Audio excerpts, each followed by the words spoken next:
back to my channel. Aigi channel sibu yengbiri bai channel puna makpu aina ikok no na aigi channel sida taram na okcheri.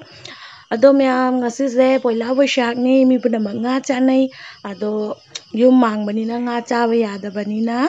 Akoi di nga gi mahutta paneer oina chare ni bakwa. Ado ngasi se ai huji paneer thongga rak toi ni. Ado myam da so dum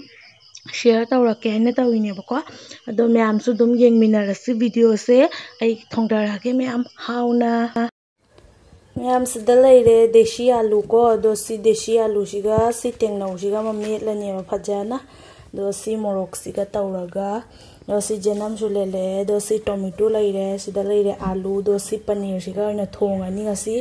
nga chada banina poila boishak ni nga gi mahutta paneer joina charani no myam si huji dum semba khotpa sama khotpa loraga mu myam da yenghala age thongba gi matang duga mu do myam yengminarasi myam sida leire paneer hangdoe bako ado sida paneer leire duga siga alu tomato leire sida jenam leire ado hujik se ai ahan bada paneer hana ngaudoine ba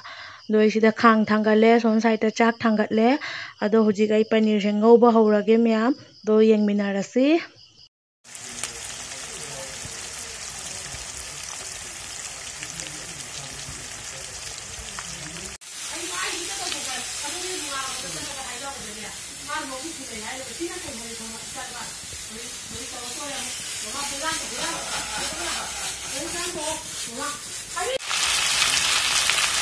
myam sida hinjang napi ngauba haure bako do paneer se ngauraga yam luksangare okadra khangde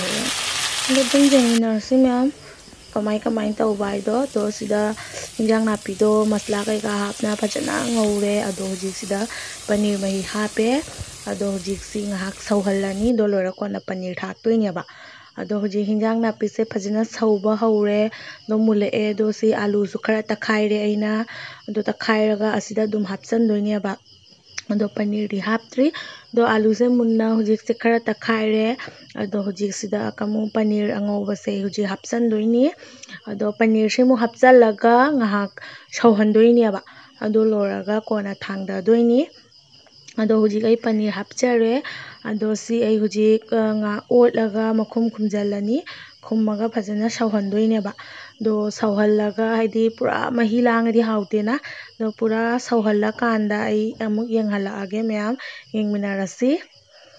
ado myam sida leire do ai hujik phajana saure paneer su hapalore ado si hujik hinjang se ready oire muthat payara ani ado mahi se khatang chupsalla kanda pura muthat torabani ado horen charaga amu haira age myam hawi haute haido duga myam su yengbada haugadaba manbra amta comment tawbirao ado yengminarasi myam horen sabai matang du yenghala age myam hujik ja kai ka thiba loire bako do sida leire hinjang do mama hoigi loina jenba loigre bako ado tengnauga aluga metkane ain tawbudo meshallaga chaning dis main chia chaning aina tawre do se khoi hangdong ani su chabagi ready da ngaire hoba kana alu maku khoi alu ametpa tawbagi ado myam akhoi sumai tawna chaba thakpa kai ka loi loire bako do akhoi gi siga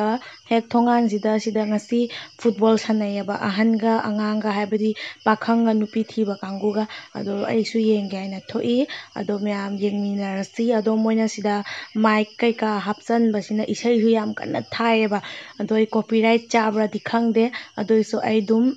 myam da khatang yenghalage yamna di yenghalaroi copyright chani ba isina tradi ado myam ai manage ora kanda mo yenghalage ko myam yengminarasi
ma'am मैं हुजी दुकान दुगा लाए बको दो सी सिंजू लेरे सी motor लेरे सी चना लेरे ngasi nganna jenghalabani heta karen chakhi aina do sida bora adai di singra se do singra hawali do sini do ngasi alu chop ka dai di capsicum bora ga di yaudre do siga ye huji kainom leira ga cha gi ge do sana ba se yeng ba do nungai tre te aigi imanabi ka naam su leitra banina te isai ma kon sina copyright cha ga ra hang de सुबह कल मुन्ना लगी मान रात में अलग खंडा लगी में गोल संग रखेंगे हंगे ए ना चंगुट है सुबह ना फिर होने जब कुछ चंगुट है अरे सामने नहीं बस कोई तब माना है फिर तब के नोर पर मिलती दो मतलब तब माना है खंगाव कलर से लोई माना दे अमु वहां पे न तो से चला बनी ना खंगरे वा इशाबी नगान चोंगरे तो इसे या बुबोक ना वीडियो का पगा नंग मोबाइल ले सकते हैं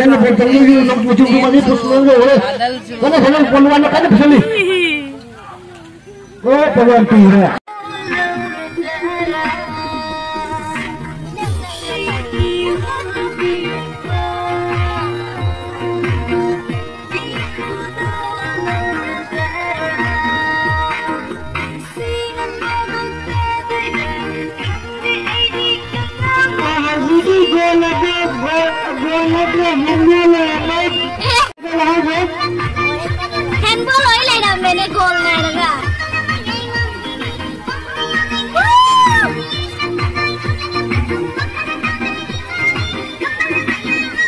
Ay ay ay! Ano to handball oil? Kaya may sabay na ako ito. Kapag ko yan nababara sa akin. Ano ba ito yun? आपको तारे देने से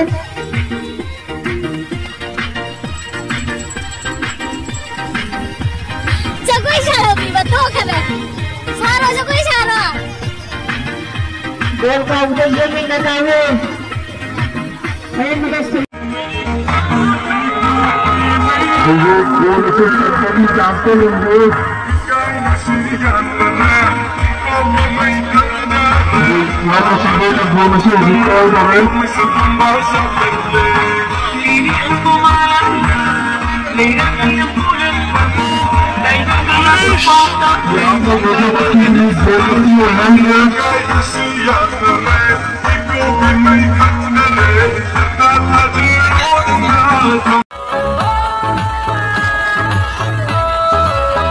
Mr. Vedudagi, I'm the president of Fine Cake.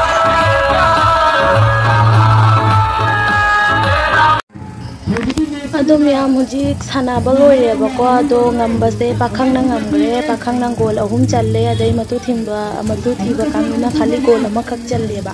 ado ngamari pakhang macha sing ngamre do sumai tauna moi loisalle bako ado sini me am ngasi gi video haibu blog haibu ado sumai taure do matang sigai su loisan jarage me am atuga ai copyright chagani haina video se do voice change khara tawbani do me am yengba nungai gadra nungai roidra ti khangre do isu me am do mai ngonda subscribe tabiro mo like tabio